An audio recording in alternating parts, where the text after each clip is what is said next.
Hey everyone, welcome back. हाजिर हूँ आपके लिए लेकर एक ब्रिलियंट कोरियन सर्वाइवल मूवी की एक्सप्लेनेशन जिसका नाम है एग्जिट। ये फिल्म साल 2019 में रिलीज़ हुई थी एंड इसकी IMDb रेटिंग है 7 stars out of 10 which is pretty good. दोस्तों, अगर आपको ये वीडियो पसंद आती है तो प्लीज़ इसे लाइक एंड कमेंट ज़रूर करिए, साथ ही प्लीज़ चैनल को सब्सक्राइब कर लीजिए। Now with no further delay let's begin. Film की शुरुआत में हम जेसन नाम के बंदे को देख पाते हैं जो अपने कॉलेज डेज में one of the best rock climbers में से एक था, पर कॉलेज ख़त्म होने के बाद उसकी नौकरी नहीं लग पाती और वो आज तक बेरोजगारी था। पर फिर वो अपने दोस्तों से मदद मांगता है और कहीं ना कहीं नौकरी ज्वाइन करने की कोशिश करता है, बट हमेशा फेल हो जाता है। एक दिन ऐसे ही वो गार्डन में प्रैक्टिस कर रहा होता है कि तभी उसका नेफ्यू जी हो अपने दोस्तों के साथ वहाँ पे आता है। उसे देख जेसन पूछता है क्या तुम्हारे दोस्तों को कुछ खाना है, लेकिन जी हो उसे इग्नोर करके वहाँ से चला जाता है क्योंकि उसे बहुत एम्बैरेस फील हो रहा था कि उसके अंकल कोई भी काम नहीं करते। यही बात जेसन की सिस्टर हेलेन उसे बार बार याद दिलाती रहती थी ताकि वो कोई नौकरी करे।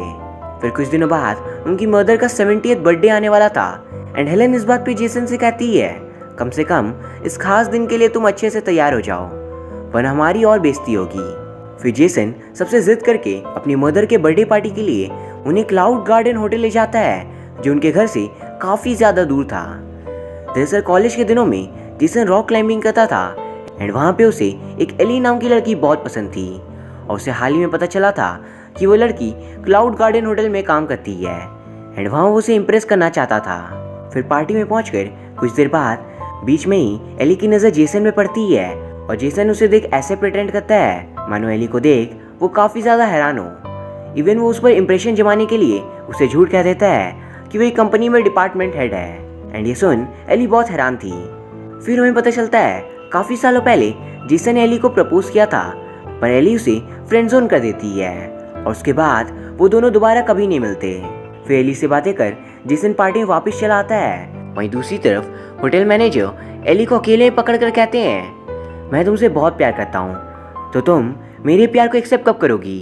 पर एली को वो बिल्कुल भी पसंद नहीं था एंड वो किसी तरह उसकी बात को टाल देती है। दूसरी तरफ हम देखते हैं होटल के कुछ दूरी पे एक ट्रक आती है एंड उसके अंदर से एक शख्स बाहर आकर किसी तरह की गैस को बाहर शहर में लीक कर देता है एंड वो गैस धीरे धीरे करके सारी जगहों में फैलने लगती है एंड जो भी उस गैस को इनहेल कर रहा था उसकी हालत क्रिटिकल हो जा रही थी एंड इस वजह से पूरे शहर में क्योटिक सिचुएशन क्रिएट हो जाती है। वैसे देख हम क्लियरली समझ पाते हैं ये एक प्रकार की पॉइजनस गैस थी। ये सब बात जब होटल पे सबको पता चलती है तो सारे वहाँ से निकलने की कोशिश करते हैं। होटल से बाहर आकर जेसन देखता है बाहर में हड़कंप मच चुका है और सारी गाड़ियाँ ट्रैफिक में फंस चुकी है एंड अब वो लोग यहाँ से कहीं भी नहीं जा सकते थे। इवन वो जहरीली गैस धीरे धीरे होटल की तरफ ही आ रही होती है। वहीं जेसन की सिस्टर हेलेन ने गाड़ी को स्टार्ट कर दिया था पर जेसन उसे रोकता है कि हमें होटल के अंदर चलना होगा, पर इससे पहले वो कार के बाहर आ सके तब तक गैस उस तक पहुंच जाती है एंड उसे इनहेल करने के कारण उनकी हालत बहुत ही क्रिटिकल हो जाती है। ये देख जेसन उन्हें लेकर ऊपर के फ्लोर पे जाता है जहां सारी फैमिली मौजूद थी। फिर वो लोग एम्बुलेंस को कॉल करने की कोशिश करते हैं पर एम्बुलेंस भी सिचुएशन में यहाँ नहीं आ सकती थी। तभी एली और जेसन नोटिस करते हैं कि गैस धीरे धीरे ऊपर की तरफ बढ़ रहा होता है एंड अगर अब उन्होंने कुछ भी नहीं किया तो वो सारे मारे जा सकते हैं। एंड ये देख वो सभी डिसाइड करते हैं ऊपर टेरेस में जाने के लिए, लेकिन टेरेस का गेट लॉक था एंड मैनेजर को याद आता है कि चाबी सिक्योरिटी रूम में रह गई है जो बिल्कुल ही नीचे ग्राउंड फ्लोर में है और वहाँ पे गैस ऑलरेडी फैल चुका है तो चाबी लाना पॉसिबल नहीं है। वहीं उन्हें न्यूज़ से पता चलता है कि इस गैस के सिम्टम्स हैं स्किन बर्न, ब्लाइंडनेस और रेस्पिरेटरी फेलियर एंड इस गैस के सोर्स के बारे में किसी को भी अभी तक नहीं पता। पर तभी न्यूज़ में ये भी बताया जाता है कि अगर आपके पास पर्पल मास्क है तो उसका यूज़ कर अब गैस से 10 से 15 मिनट तक बच सकते हो, पर इसके बाद मास्क यूजलेस हो जाएगा। ये सुन मैनेजर होटल पे जो 3 मास्क थे उन्हें जाकर छिपा देता है जिससे टाइम आने पे वो इनका यूज़ कर बच सके। और जब वो लोग मास्क ढूंढते हैं तो उन्हें वहाँ पे मास्क नहीं मिलती। वहीं जेसन साइड की कांच को तोड़कर एलिस से कहता है अगर मैं टेरेस के डोर को बाहर से खोलूँ तो वो खुल जाएगा, राइट। एंड इस उम्मीद के साथ वो खुद को एक रस्सी से बांध दूसरी तरफ के लिए छलांग लगाता है। ये देख उसकी फैमिली उसे बहुत रोकती है और उसके पास जिंदा रहने का यही एक रास्ता था। फिर दूसरी तरफ पहुंच वो देखता है कि वो कैसे टेरेस पे चढ़ सकता है। पर तभी एली उसे चौक भेजती है ताकि उसके हाथों में वो ग्रिप बनाए रख सके। फिर जेसन चढ़ना शुरू करता है एंड बहुत मेहनत कर वो किसी तरह आधी चढ़ाई कर लेता है। पर तभी अचानक वो जिस लाइट को पकड़कर दूसरी तरफ जाने के लिए हाथ रखता है वो टूट जाती है एंड अब चढ़ाई उसके लिए बहुत ज़्यादा मुश्किल हो चुकी थी। पर किसी तरह वो आगे जाने की और कोशिश करता है एंड एट द एंड वो दीवार क्लाइंब कर टेरेस तक पहुंच ही जाता है। फिर हाफते हुए वो टेरेस के गेट को खोल देता है एंड सभी लोग छत में आ जाते हैं। फिर वहां पहुंचकर वो लोग सिग्नल देते हैं रेस्क्यू हेलीकॉप्टर को ताकि वो आकर उन्हें बचा ले। दूसरी तरफ हमें न्यूज़ में ये बताया जाता है कि जंग नाम के शख्स ने इस गैस को रिलीज किया है जो 51 ईयर्स का था। दरअसल जंग आंसर केमिकल नाम की कंपनी का वन ऑफ द को फाउंडर्स में से एक था, लेकिन किसी कारण से उसे कंपनी से फायर कर दिया गया था और उस दिन से जंग पागल हो जाता है एंड रिवेंज में उसने इस गैस को शहर में रिलीज कर दिया था। वहीं होटल के टेरेस से बहुत कोशिशों के बाद हेलीकॉप्टर को एली का सिग्नल दिख जाता है और फिर वो नीचे आकर सबको बचा लेते हैं। लेकिन इससे पहले जेसन और एली उस पर चढ़े हेलीकॉप्टर की कैपेसिटी फुल हो जाती है और उन्हें वहीं रुकना पड़ता है। पर जेसन अपनी फिक्र छोड़ रिक्वेस्ट करता है कि बस एली को वो लोग अपने साथ ले जाएं, पर ओवरलोड के कारण वो सबकी लाइफ रिस्क में नहीं डाल सकते थे एंड इस वजह से जेसन की फैमिली को उसे अकेला छोड़ वहां से जाना पड़ता है। कुछ देर बाद उन्हें दूसरा हेलीकॉप्टर दिखता है और वो दोनों मदद के लिए चिल्लाते हैं, लेकिन हेलीकॉप्टर उन्हें देखकर भी बचाने के लिए नहीं आता क्योंकि पास की बिल्डिंग ज्यादा ऊंची थी और वहां पे लोग भी ज्यादा थे। तो रोते हुए फनी वे में जेसन कहता है चाहे जो हो जाए अब मैं जॉब लूंगा तो वैसी ही ऊंची बिल्डिंग में, ताकि रेस्क्यू के टाइम में मुझे सबसे पहले बचाया जाए। जैसे वो दोनों ही बहुत ज़्यादा घबरा चुके थे क्योंकि यहाँ से बाहर निकलना अब ऑलमोस्ट नामुमकिन था एंड शायद उन दोनों की मौत भी करीब थी और इसलिए जेसन एली के फेस पे स्माइल लाने के लिए थोड़ा मजाक करता है। दूसरी तरफ उसकी फैमिली को हॉस्पिटल भेज दिया जाता है जहाँ पे जेसन की बहन हेलेन का इलाज होता है। वहीं हम जेसन और एली को देखते हैं और वो लोग कुछ सामान कैरी कर लेते हैं एंड इमरजेंसी सूट पहनकर रास्ते में निकल जाते हैं। पर कुछ ही देर में उनके मास्क का टाइम लिमिट ऑलमोस्ट ओवर होने को आया था, तो वो दोनों गैस से बचने के लिए दूसरी एक बिल्डिंग में चढ़ जाते हैं। उनके पास सिर्फ एक ही एक्स्ट्रा मास्क था, तो जेसन उसे पहनकर वहां से भाग जाता है एली को अकेला छोड़ एंड ये देख एली चिल्लाते रह जाती है कि जेसन कितना घटिया इंसान है। पर तभी वो नीचे सिक्योरिटी रूम से दूसरा मास्क लेकर आता है और एली को पहनने के लिए देता है और फिर वो दोनों एक जिम में एंटर करते हैं एंड वहाँ उनके इस मास्क का भी टाइम खत्म हो जाता है। तो वहाँ पे वो दोनों डिसाइड करते हैं कि डंबल्स में रस्सी बांधकर वो दूसरी ओर उसे फेंक देंगे और उस पर क्लाइंब कर सामने की तरफ जाएंगे। कम वेट होने के कारण एली पहले क्लाइंब करती है ताकि वो रस्सी को होल्ड कर सके जेसन के लिए, लेकिन तभी दूसरी तरफ की बिल्डिंग की चिमनी के थ्रू गैस ऊपर आने लगता है तो जेसन क्लाइंब नहीं करता और एली को वहां से भागने को कह देता है। पर एली कहीं भी नहीं जाती और उसे इस तरफ आने के लिए मोटिवेट करती है एंड जेसन किसी तरह वहां आ जाता है। फिर वो दोनों सिग्नल देते हेल्प के लिए, पर तभी एली को जेसन के हाथों पे चोट के निशान दिखते हैं और वो ये देख उस पर पानी डालती है। वही जेसन को भी एली के हाथों पे वैसे ही चोट के निशान दिखते हैं तो वो भी ऐसे ही करता है। फिर अचानक उनके पास की बिल्डिंग से आवाज आती है और वहाँ पे कुछ बच्चे फंस गए थे और उनकी भी टेरेस लॉक थी।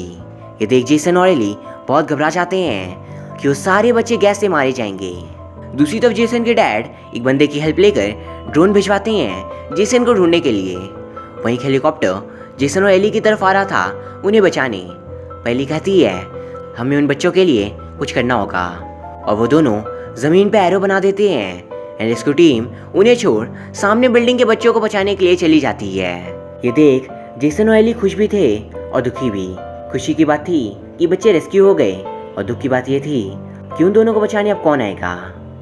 पर तभी दूर पे एक एक्सप्लोजन होता है और गैस वहां से दूर हट जाती है। ये देख एली कहती है किसी तरह अगर वो क्रेन तक पहुंच गए तो हेलीकॉप्टर उन्हें बचाने आ जाएंगे एंड फिर वो दोनों एक गद्दे को नीचे फेंक उस पर कूद कर दूसरे बिल्डिंग की ओर भागते हैं एंड तभी उन्हें वो ड्रोन भी ढूंढ लेता है जिसे जेसन के फादर ने भेजा था। और इस ड्रोन के कैमरा फुटेज को सारी न्यूज़ में दिखाया जाता है कि दो शख्स खुद की जान बचाने के लिए कैसे एक बिल्डिंग से दूसरी बिल्डिंग तक भाग रहे हैं एंड पूरा शहर इसे लाइव देख रहा होता है कि कैसे इस खौफनाक सिचुएशन में भी वो दोनों एक दूसरे की हेल्प कर आगे बढ़ने की कोशिश कर रहे होते हैं। पर तभी बीच में ड्रोन की बैटरी खत्म हो जाती है और कवरेज को रोक दिया जाता है। दूसरी तरफ जेसन और एली एक बिल्डिंग पर पहुंचकर देखते हैं कि उस क्रेन तक पहुंचना इम्पॉसिबल है, क्योंकि बिल्डिंग और क्रेन का गैप काफ़ी ज़्यादा है जंप करने के लिए। एंड ये देख उन दोनों की हिम्मत टूट जाती है और वो दोनों बहुत रोते हैं। इवन जेसन एली से माफ़ी मांगता है कि उसकी फैमिली को बचाने के कारण आज एली यहाँ पे फंस गई, वरना उसे भी वो हेलीकॉप्टर रेस्क्यू कर लेता। और तभी अचानक वहाँ पे बहुत सारे ड्रोन्स आ जाते हैं। एंड ये ड्रोन्स थे शहर के सारे लोगों के, और वो सभी जेसन और एली की ब्रेवरी देख उनकी मदद के लिए आते हैं। फिर जेसन एक ड्रोन पर रस्सी बांध देता है और वो ड्रोन उस रस्सी को एक हुक के जैसे दूसरी साइड पे बांध देता है। एंड फिर वो दोनों रस्सी से लटक कर दूसरी तरफ जाने की कोशिश करते हैं, लेकिन बीच में ही उन्हें रुकना पड़ता है और वो आगे नहीं बढ़ पाते। जैसे रस्सी ढीली होने लगी थी एंड जो हुक लगा था वो भी किसी भी वक्त खुल सकता था। एंड तभी एली को कुछ सूझता है और वो पीछे से रस्सी को काट देती है ताकि दोनों स्विंग कर दूसरी तरफ पहुंच जाए। पर जैसे ही एली पीछे वाली रस्सी काटती है तभी सामने जो हुक था वो भी खुल जाता है। एंड वो दोनों स्विंग होने के बजाय सीधा नीचे गैस के बीचों बीच गिरते हैं और उनकी वहीं मौत हो जाती है। ये देख सभी हताश हो जाते हैं और वही जेसन की फैमिली बहुत रोती है कि उनका बेटा शायद आज उनके कारण ही मारा गया। इवन हेलीकॉप्टर भी उन्हें ढूंढने के लिए पहुंचती है, लेकिन वो दोनों कहीं पे भी नहीं दिखते, तो हेलीकॉप्टर वहां से जाने लगता है। पर तभी अचानक एक रेस्क्यू टीम पर्सन को सिग्नल दिखती है क्रेन के लेफ्ट साइड से, और वो सिग्नल और किसी का नहीं बल्कि जेसन और एली का था। जैसे वो दोनों नीचे तो गिरते हैं बट किसी तरह क्रेन को पकड़ने में कामयाब होते हैं एंड इससे उन दोनों की जान बच जाती है। ये देख सभी में खुशी की लहर दौड़ जाती है कि आखिरकार वो दोनों बच ही गए। दूसरी तरफ हॉस्पिटल पे हेलेन का हस्बैंड उसे बताता है कि जेसन को रेस्क्यू कर लिया गया है एंड ये सुनकर उसे बहुत खुशी मिलती है। फिर सभी लोगों को चेक पॉइंट पे रेस्क्यू कर लाया जाता है एंड वहाँ पे जेसन अपनी फैमिली से मिलता है एंड सबसे पहले उसका नेफ्यू उससे गले लगने आता है, जो स्टार्टिंग में उससे बात नहीं करना चाह रहा था, पर अब अपने अंकल की बहादुरी देख उससे उन पर गर्व महसूस हो रहा था। एंड फिर सभी फैमिली मेंबर्स जेसन को गले लगाते हैं। दूसरी तरफ एली भी अपने घर पे फोन लगाकर कहती है कि उसे चेक पॉइंट पे लेने के लिए कोई आ जाए, पर तभी वही होटल मैनेजर उसे देख वहाँ आता है और उसके प्रति अपनी झूठी फिक्र जताता है। ये देख एली उसे जोर का घूसा मार भगा देती है, क्योंकि पहले तो वो उसे अकेला छोड़कर बिल्डिंग से भाग गया था और अब वो उसे झूठा प्यार दिखाने के लिए आया है। पर तभी जेसन भी वहाँ आता है एली को गुड बाय कहने, तो एली ये देख उससे कहती है क्या तुम उसे अगली बार नहीं मिलोगे, नेक्स्ट टाइम मिलते हैं ना, फिर देखेंगे जो होना होगा। और ये सुनकर जेसन के फेस पे एक बहुत ही प्यारी सी स्माइल आ जाती है और वो दोनों एक दूसरे को देख बहुत हंसते हैं। और तभी बारिश भी शुरू हो जाती है, जिसके कारण गैस खत्म होने लगता है और यहाँ ये फिल्म भी खत्म हो जाती है। एक बहुत ही बेहतरीन सर्वाइवल स्टोरी थी। इसकी सबसे खास बात ये थी कि इतनी इंटेंस सिचुएशन होने के बावजूद फिल्म हमें बहुत ही फनी वे में एंटरटेन करती है। उम्मीद करता हूँ आपको ये कहानी पसंद आई होगी। अगर हाँ तो प्लीज़ इसे लाइक एंड कमेंट ज़रूर करिए, साथ ही प्लीज़ चैनल को सब्सक्राइब कर लीजिए। Thank you very much for watching, see you soon.